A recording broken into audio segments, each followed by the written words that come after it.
Selamat malam semuanya, nama saya Putusada Sapa Skalin.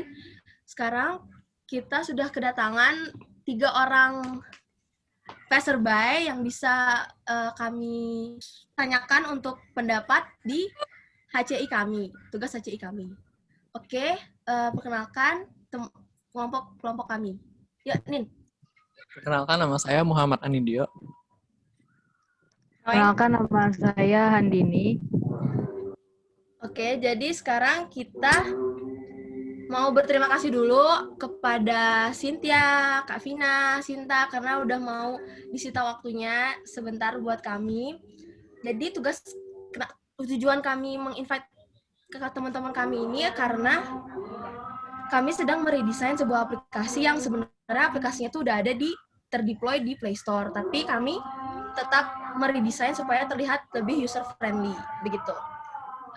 Udah bisa di screen share, jadi screen share aja kayaknya ya. Di screen share. Ya, di screen share aja. Jadi ada 2 desain. Pertama yang didesain oleh saudari Handini dan yang didesain oleh saya. Nah, jadi di desain saya ini kami mengangkat tema neoforism. Apa itu neoforism? Jadi itu memberikan sedikit efek-efek timbul dalam menampilkan isi dari aplikasi itu. Jadi memanjakan mata si user. Kemudian kita coba lihat aja ya prototipe aplikasinya. Jadi ini menu loadingnya sebelum masuk ke halaman utama. Ini menu profil, dia menunjukkan profil dari aplikasinya itu. Nah, kalau kita tekan mulai ini, nanti kita masuk ke menu onboarding. Apa itu onboarding? Onboarding itu kayak sign up atau register gitu, tapi dia bukan cuma ngambil data doang, tapi dia bisa nunjukin kayak tutorial gitu, misalnya ini tuh buat apa, nanti ini tuh buat apa gitu. Biasanya kalau baru download app itu nanti ada onboarding gitu, dikasih tahu fungsi-fungsi dari aplikasi itu. Terus selain itu onboarding itu juga bisa minta data user biar nanti aplikasinya tuh bisa nyambung sama kita. Contohnya kalau kita buat Facebook itu biasanya pertama kali kita ditanyain mau impor kontak nggak atau ganti profil atau langsung dikasih mau ikuti orang ini atau sebagainya, itu termasuk onboarding. Nah, kalau onboarding di aplikasi ini, jadi kita mulai aja nih. Nanti kita ngisi data jenis kelamin, misalnya pilih laki-laki, nanti selanjutnya kita pilih umur kita berapa, selanjutnya terus status kehamilan. Buat yang cowok nanti ini bisa di skip. Terus selanjutnya bisa isi riwayat penyakit kita apa aja. Tuh, nanti datanya udah dikumpul. Kalau udah dikumpulin nanti dicocokin kayak gini biar tahu apa aja artikel yang cocok sama diri kita itu. Nah, selesai. Nah, setelah itu kita masuk ke menu home. Di menu home ini ada tiga menu. Yang pertama itu buku saku. Buku saku itu sebenarnya fitur original dari aplikasi ini. Jadi isinya ada tentang artikel kesehatan calon pengantin gitu. Tuh.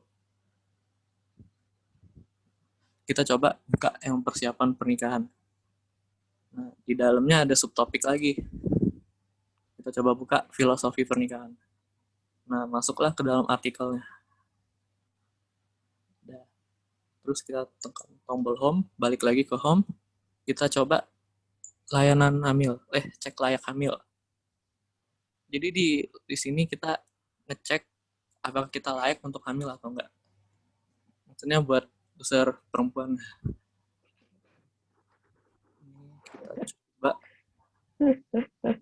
Kita coba ini tidak ada. Terus diperiksa. Ternyata boleh hamil. Coba kita ulang lagi.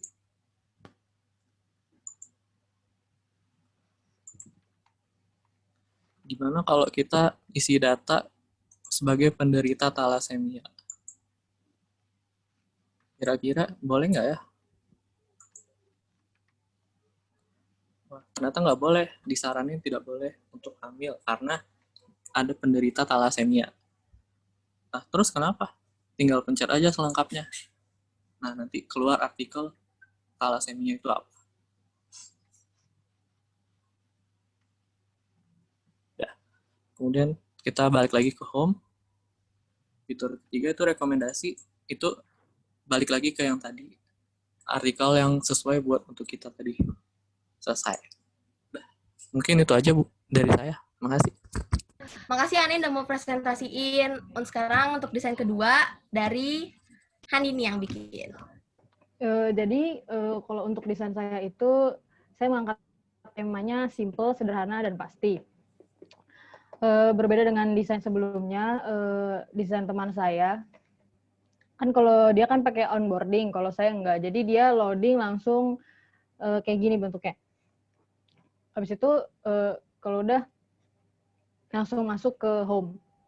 Nah di home ini berbeda dari desain aslinya, saya menambahkan fitur cari artikel di situ, di paling atas home. Lalu di setiap bagian itu cari artikel, buku saku, cek layak hamil, saya pisahkan dengan garis berwarna hitam biar kelihatan berbeda gitu. Nah kalau di buku saku ini nanti kalau klik selanjutnya nanti dia bakalan kayak langsung masuk ke dalam di mana artikel-artikel itu bakal keluar gitu. Jadi di sini harusnya berkategori gitu. Ada berkategori gitu, nanti kalau diklik dia bakal langsung masuk ke artikel-artikel yang sesuai kategorinya. Nanti kita klik itunya, artikelnya nanti langsung muncul kayak gini. Bedanya dengan desainnya teman saya itu, Anindio, dia ada home di bagian kanan, sementara saya itu back aja gitu di bagian kiri kayak biasa.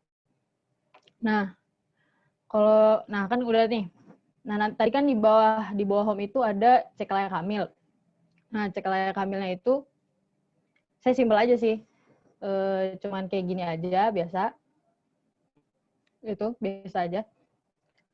Habis itu kalau misalkan dia berhasil, dia bakal kayak gini. Dan kalau misalkan dia gagal, dia bakal kayak gini. Nah, kalau misalkan di sini kan saya nggak ngasih selengkapnya gitu. Jadi dia nggak tahu nih penyakit thalassemia itu apa gitu. Tapi kalau misalkan emang mau tahu, tinggal klik back aja kan. Nah, karena di home itu dia ada cari artikel gitu. Jadi kalau misalkan nyari penyakit thalassemia gitu, tinggal ketik aja dari cari artikel thalassemia gitu. Ya gitu aja sih buatan saya. Terima kasih. Yeay, udah dua dari teman dari kami udah presentasiin. Sekarang kita langsung tanyain aja ke Cynthia sama Kak Vina. Bisa memperkenalkan diri dulu, teman-teman? Bisa. Mulai dari aku aja ya, perkenalkan. Saya Cynthia Putri. Saya kuliah di Undiknas, Bali.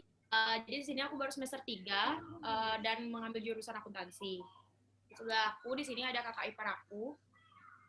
Perkenalkan, nama saya Vina Amanda. Kebetulan saya sudah menikah dan saya sudah mempunyai 1 anak. Ini anaknya. Ini. Mana anaknya?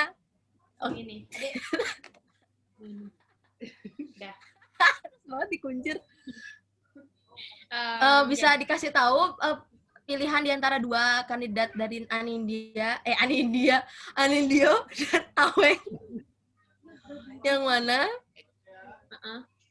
Dimulai dari aku ya. Kalau aku prefer lebih memilih yang punyanya Anindio, karena menurut aku tuh kayak lebih gampang dimengerti gitu, kayak dari tampilannya misalkan kayak lebih ada kayak contohnya kayak ada gambar lebih banyak daripada yang punya yang si Handini, daripada yang Handini. Habis itu menurut aku lebih tampilannya lebih menarik aja sih daripada punyanya yang kedua yang punya Handini.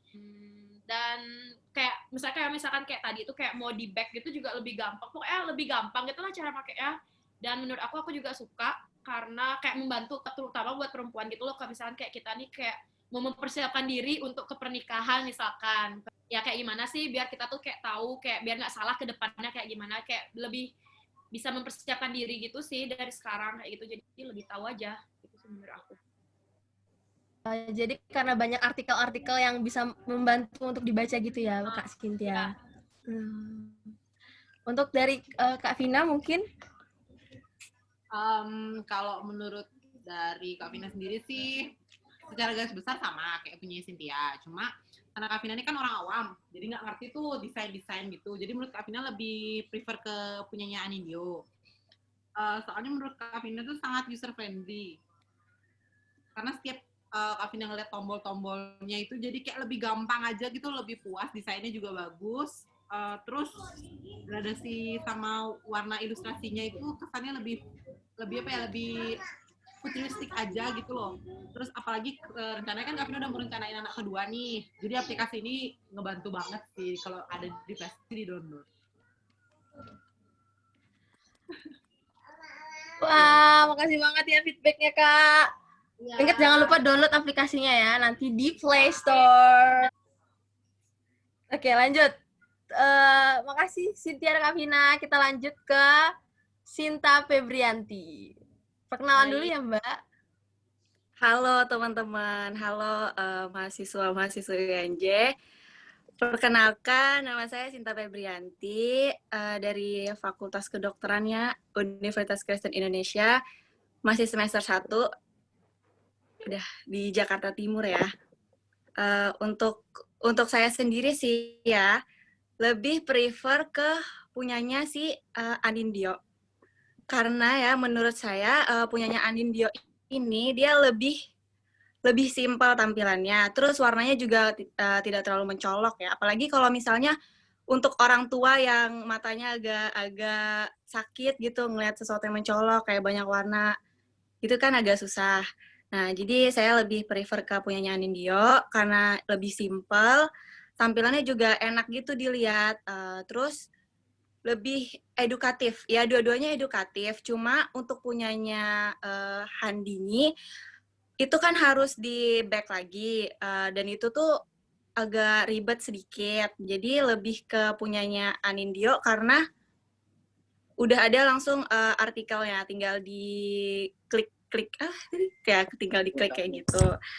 Terus habis itu untuk onboarding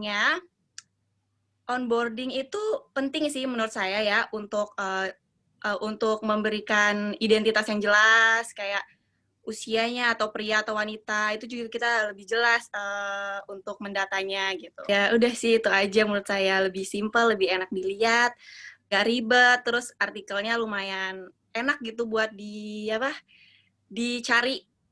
Karena kalau misalnya anak muda ya enak ya, tinggal back bisa. Kalau untuk orang tua yang ya anggap aja umur 30-an gitu kan udah agak gaptek tuh. Nah, itu pasti bakal kayak ribet lagi. Oh, ini gimana sih caranya buat balik ke artikel yang ini nih gimana sih kayak gitu. Udah sih sekian dari saya. Terima kasih. Wah, makasih loh Bu Dokter, calon Bu Dokter udah ngasih kita paparan yang ciamik. Terus mungkin ada tambahan lagi kali dari saya mungkin ya. Dari saya sendiri mungkin emang setelah bergelut di proses mendesain, ini benar-benar yang punya Anindyo emang lebih berkesan dan nggak sangat bagus tapi sangat endearing di mata. Jadi mungkin banyak pertimbangannya antara punya Andini dan punya Haweng karena itu teman kelompok saya sendiri. Tapi dari segi user usability dan proximity itu kita tetap pilihnya yang Anindyo. Karena sesuai dengan paparan-paparan dari user yang tadi, dari Cynthia, Kak Vina, sama Sinta, itu semua sudah terlihat jelas tentang apa yang dipaparin dari tadi. Mungkin Ane nama Aweng ada paparan lagi yang bisa mau dikasih beberapa statement sebelum kita mungkin bisa tutup. Dari saya sih nggak ada ya. Kalau dari Anin, sepatah dua kata nih. Saya cuma mau ucapin makasih aja ya udah datang ke sini dan udah nyediain waktu buat nge-vote. Dan ya semoga aja ya desain ini nanti diterima sih di masyarakat luarnya lagi nanti. Amin. Amin. Makasih ya semuanya. Makasih ya Cynthia, Sinta, Kak Vina semuanya. Nih udah berapa menit nih, Nin? Iya, sama-sama. Ya udah, kita tutup aja ya. Kita tutup Terima kasih sekali lagi buat yang udah mau disita waktunya. Selamat malam, selamat bobo, selamat melanjutkan aktivitas. Terima kasih telah kami ganggu.